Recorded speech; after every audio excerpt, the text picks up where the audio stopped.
Yes. Thank you so much. Today, welcome to our podcast vlog. And you're blessed to have Jessica Francisca Colaço in the house. When you talk about Jessica, it's a big name and not that old. And this is what fascinates me about Jessica. She's done it all. She's created opportunities, not for herself, but for the ecosystem. When you talk about tech, it's really difficult to mention it without a name. And she's gone out of her way to build ecosystem that actually not only benefits her, but benefits the entrepreneur family in East Africa. And also she has gone ahead and shared these across the world. I don't want to mention each and everything that she has done across the world, but one thing is common here, that she is committed to ensure that we all have that opportunity. Welcome so much in this Impact Media podcast, Jessica. How are you? I'm fine. You're fine?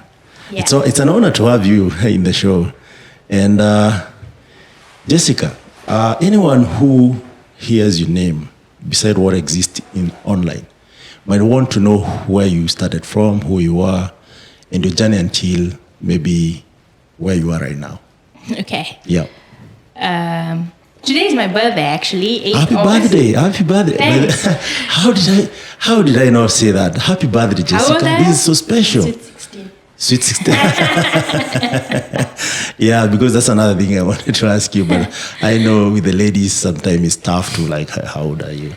But if you don't mind, you can tell them. I mean, you can deduce my age. I mean, the ecosystem for 15 years. So. Minus 15 years. Yeah. Whatever the age, minus 15 years. Exactly. So how old are you? And then 16. Yeah. And you have won a couple of awards, 40 under 40? Yes, 3 times. 3 times, back to back. After every year, since I started different initiatives at Strathmore and then at the iHub and then iHub Research. But I think for me right now, top 40 under 40, something I've done and achieved. So looking to aim higher. Different awards. Yeah. So who is Jessica? Jessica is a computer scientist, TED fellow, born in Nairobi, Kenya.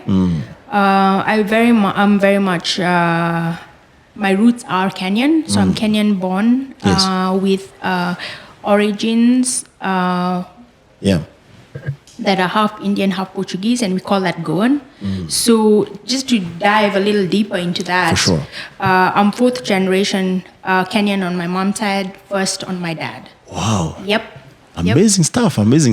Yep. So where did you go to school, Jessica? I went to school at Loreto Valley Road, actually. The kindergarten or not nursery kindergarten? School? Kindergarten, I went to Consolata. And then I did primary up to standard 2. And then I went to Loreto Musungari for a year. And then eventually transferred to Loreto Valley Road. Yeah. Because my sis and I were always together. And you have a sister? I never knew about that. I have an older sister called Natasha Colaço. Nice. So she got transferred to Loreto Valley Road, and we were always together when we were younger in the same schools. And in standard 4, actually up to high school, I was at Loreto Valley Road. And I cannot exclaim how much I enjoyed high school. Wait a minute.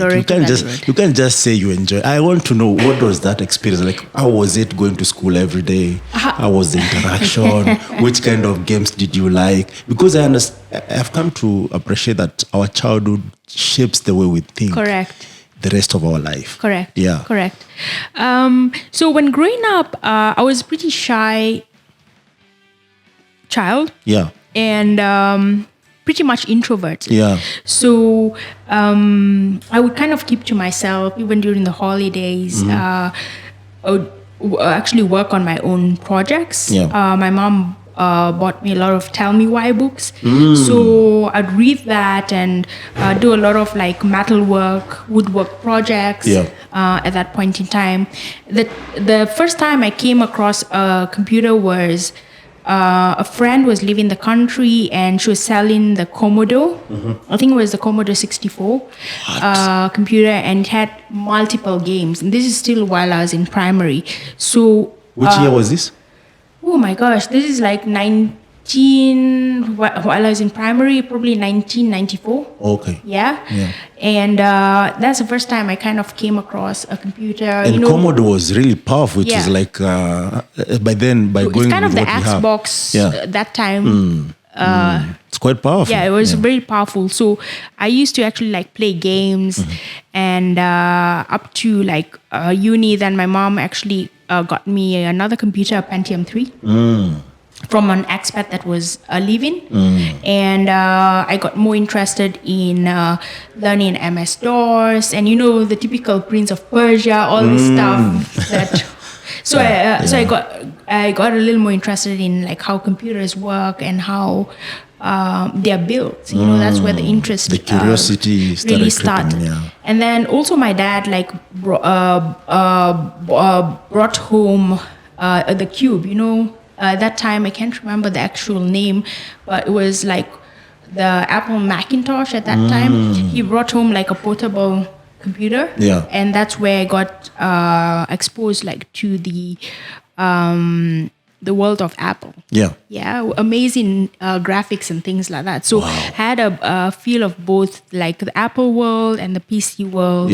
And then finally in university got exposed to the Linux world, running Knoppix on CDs, and then kind of what I would say, when you actually, I'm forgetting the name, but when you actually petition your hard disk on your laptop, I think I installed so many versions of Linux on my virtual laptop. machines. VMs.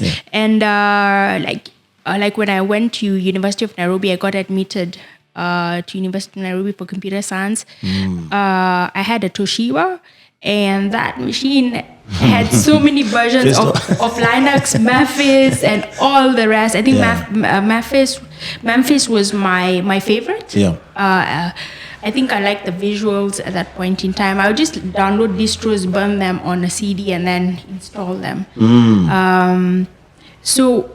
So really, my interest in computers like really started from primary, when I got exposed like to the Commodore and the different devices that my mom and dad brought home, and eventually got intrigued by the software. First, I was into the hardware. I was very much a hardware person because I'm a hands-on DIY person. Like I used to fix different sockets and different electrical boards and things like that. So I got intrigued by the software around like high school. But also in high school, I also did like a couple of computer courses, like, advanced Excel, advanced PowerPoint. And then I was the top in LCVR for computer studies. It wasn't part of the main course, but it was an extracurricular. So when I was in Form 3, I was actually doing that part-time and also... That was provided in school? They actually had a computer science teacher who was actually teaching like coding and things like that. So my dad would wait for me to finish class until like 7 and 7 in the evening? Yes, because what I'd do is I'd go for my normal classes. And then these classes run from like 5 to 7. So like I already got exposed way before in primary and just leading into high school into like how to use advanced Excel and advanced PowerPoint and all that stuff. So there were some hacks I was doing in the background. People were like, how do you know that? So shutting down a computer and things like that. And the professor's like, hey. So did you use command line to do that? Or? Yes. Ah, nice. Yes, it was nice. command line to do That sounds like pretty neat. Yeah. Now, Jessica, you said you went to Consolata in primary and high school, right? I went to Consolata kindergarten and primary till standard 1 and 2, and then Musungari standard 3, and then Loreto Valley Road from standard 4 to form 4. Now, this now is fascinating because where I went to school, you finish from primary school and then you need to be called somewhere else. So I wanted to ask, how does it work? Do you like, after you graduate from primary school, you just choose to go to the same school for high school, or do they like admit you? How does that work? So when I finished KCPE, so I did Oh, the it was locals. KCPE, okay. Yes. So when I finished KCPE, we were thinking of actually shifting to the IGCSE curriculum. So my sister and I were exploring Premier Academy. We both got admission, but then I'm not sure.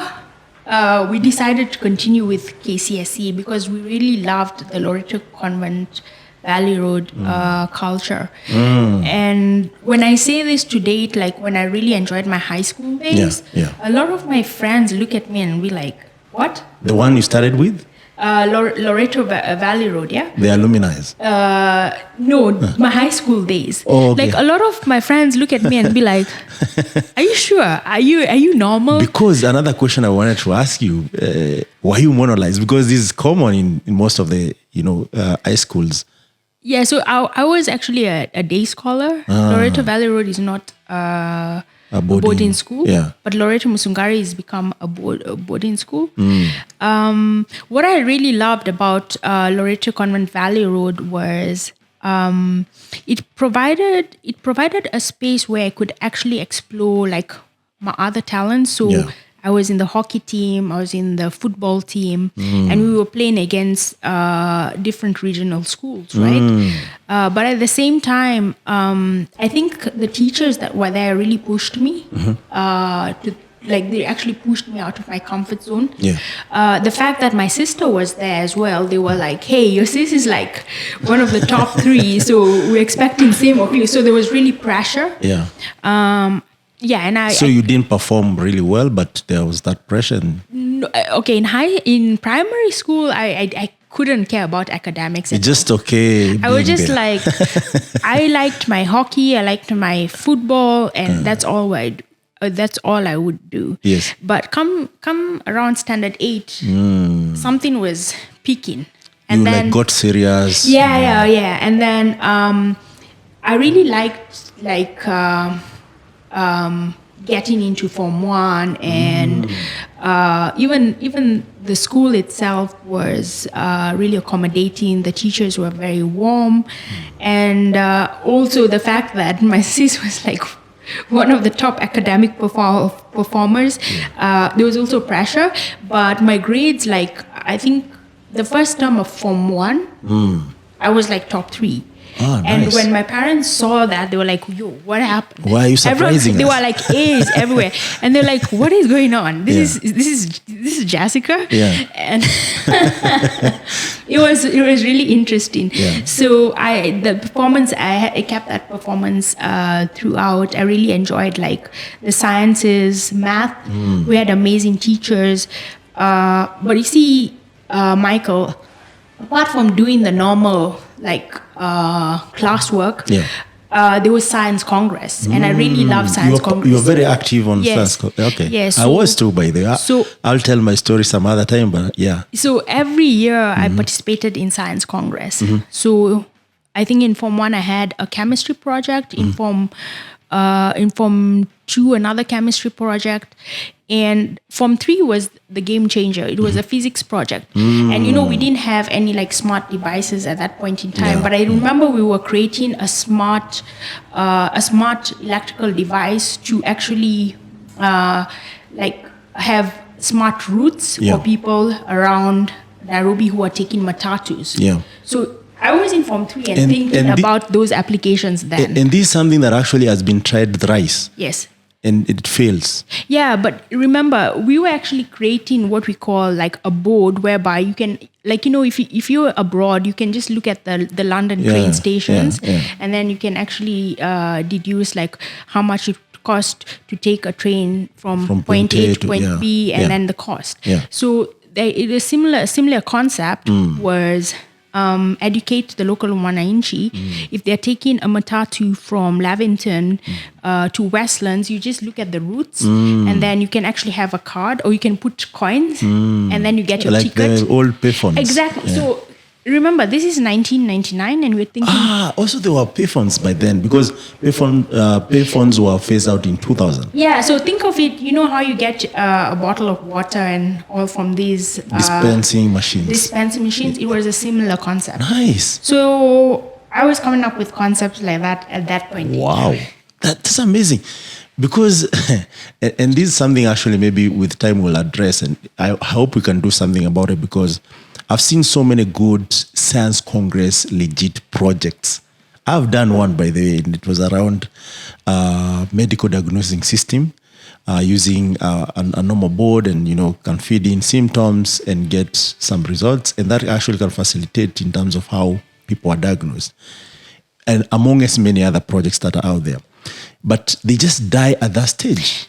And this is the pet peeve I have, because I think talent starts getting honed. You start honing your talent at it's in discovery stage when you're in your early teens. Yeah. But then when you're given opportunities to actually display your talent, it really comes out. And I think Science Congress is one of those places whereby the talent, the projects that come out need to be taken to the next level. For sure. So, we have all these coding schools and accelerators coming across the region. Yeah. I think they really need to tap into these niche areas where, like the Science Congress, hey, you came up with an amazing project. What was that? This is where you can get shape it. And this is where you can get hidden talent, right? Yeah. Like I know, like there's ALX and there's ALU by Fred Swaniker, and the ALX taps into really young talent of like 16 to 18. Yeah. If I were that team, I would be tapping into the Science Congress projects and taking them, accelerating them, and then eventually putting them into the next level of the universities. Yeah. So these are examples that I think we are actually not seeing, that we need to go deeper into the ecosystem and tap where this actual young talent is coming from. Absolutely. Because I've been through the system, and there's a reason why I chose to study locally and remain on the continent, is to understand the context. And you've built ecosystems actually that actually have propelled us to the next level. Yes. Because and we'll delve in that as we progress. But there's something you mentioned that is really powerful, especially for you as a female, right? Yeah. I heard you say that you and your sister used to make a decision around like, should we join the same high school? Should we still remain here? Where were your parents and the decision making in that process? Because okay, that's quite powerful. Yeah, so my sister and I were a very dynamic duo when we were younger, and my sister was like my guardian, my protector. Yeah. I was always inspired by her, and she was always there for me. Like when I didn't perform well in a CAT, I would come to her and I said, hey, I didn't do well in this. Yeah. What can I do? I remember math was my favorite subject in Form 2, and I was really distraught. I think I really got a really low mark, which I had never anticipated before. Yeah. And she was like, don't worry, just take it as it is. And that's seen as like a bit of failure. Yeah. And being a Leo, you kind of like, failure is not in my vocabulary. Yeah. So she taught me to be to have that humility. Yeah. And also sometimes a level of self-confidence is good and bad. Yeah. So you need to have that humility to go back and say, okay, I know I'm clever. Yeah. But you have to put in the hard work. Flopped. Yes, exactly. So my parents knew my sister and I were like really close. So when we actually said we want to be in the same schools, they were like, okay, that's fine. Just let's make it work. At what age is this that you're saying, let's be in the same school? We were like from the age of like probably 8, 9, 10, At 11. this age, you're like, let's go to this school and that's it. Yeah. And then your parents just support the decision. Yeah. So they never advise you, or they just empowered you to make that decision. They empowered us to make that decision. So what if, and I know this happens to many, children.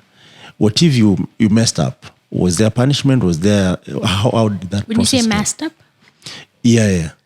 what do you mean Like by for messed up? instance, when I was growing up, Yeah.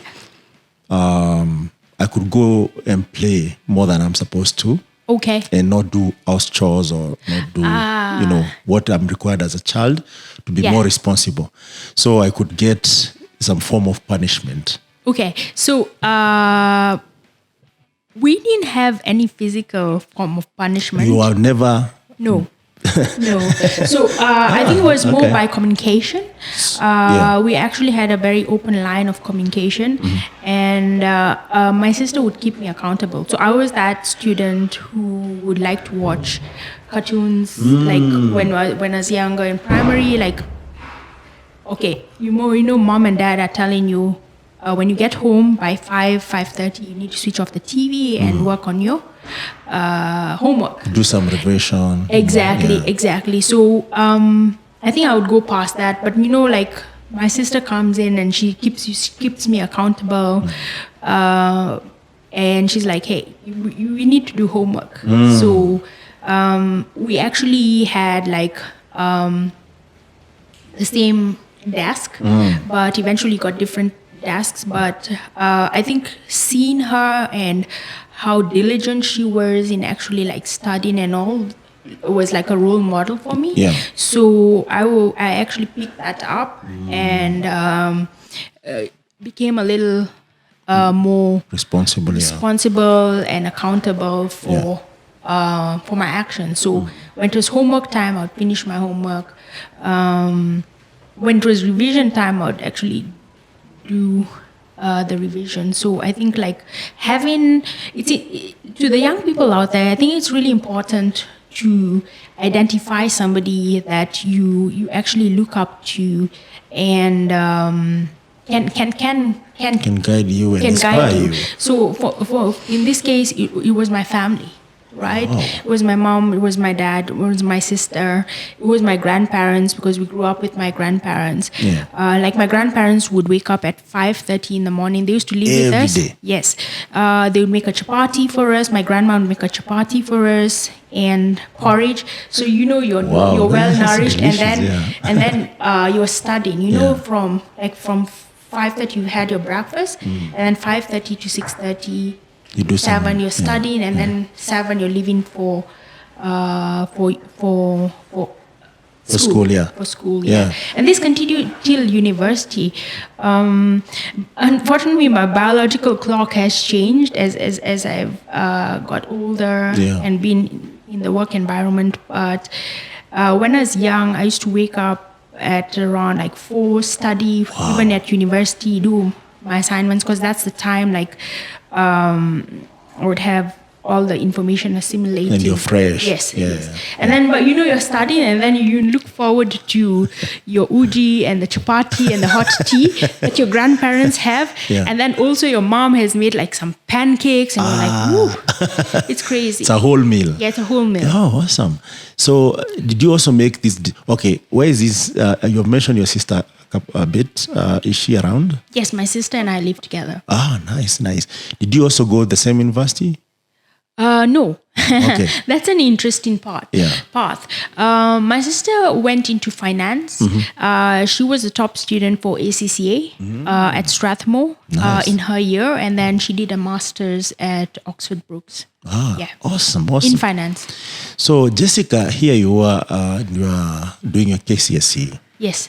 Did you anticipate to go to the university?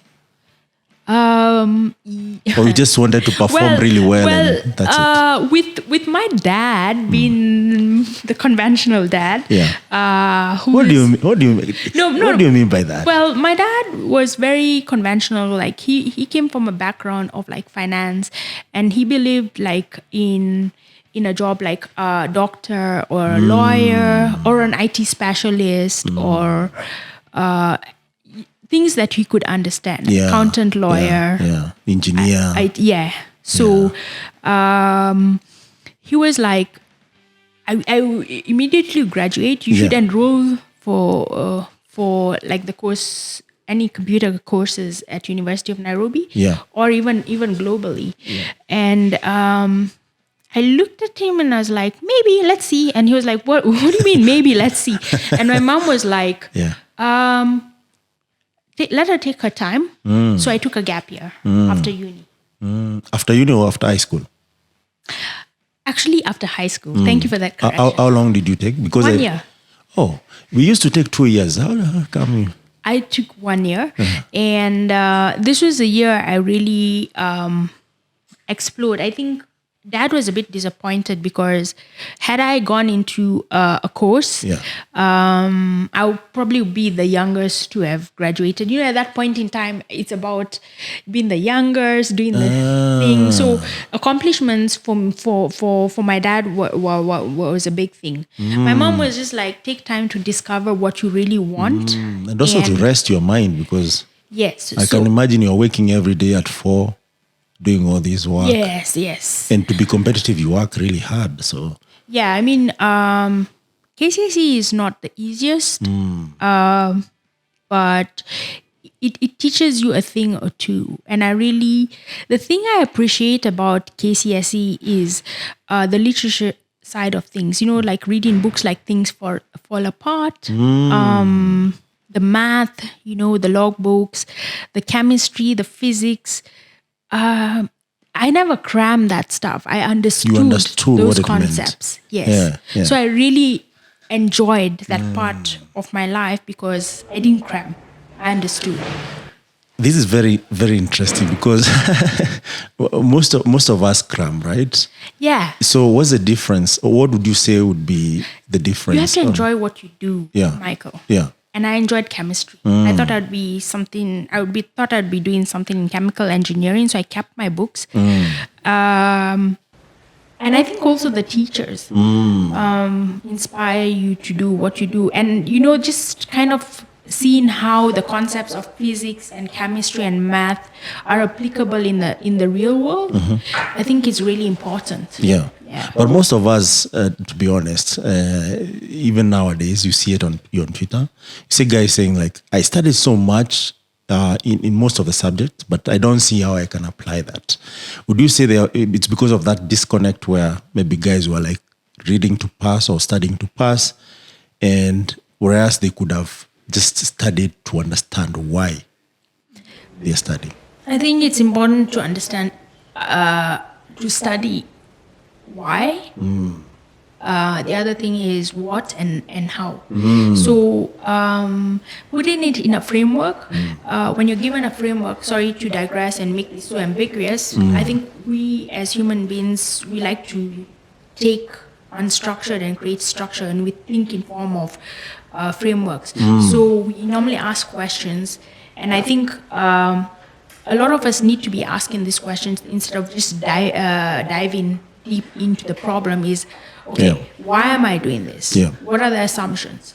How do I get into that? What am I trying to solve? You know, the questions are important to deduce and kind of come up with an inference of what the potential solution could be. This is a bit of the computer science side speaking. I see you now getting into the zeros and ones really quick.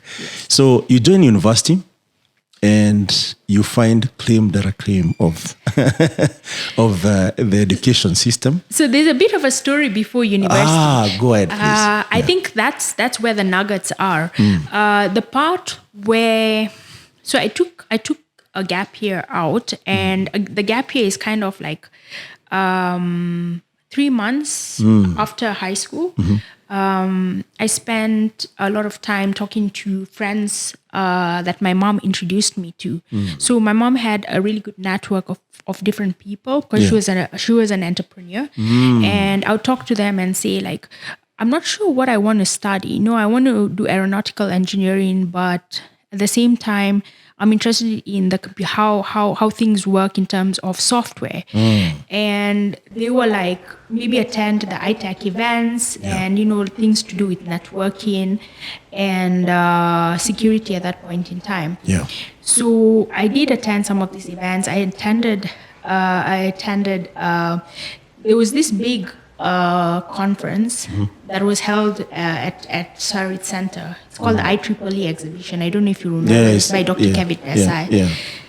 And this is like where you find amazing, again, another hidden gem of, it's no longer there, but another hidden gem of amazing university projects. Yeah.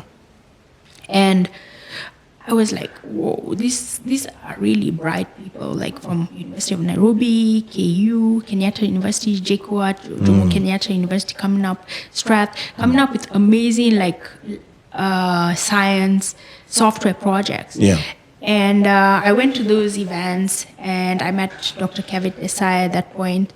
And then, we didn't have these online courses like Coursera, Udemy at that point in time. Because the way we learned at university was downloading tutorials on PDF and then reading.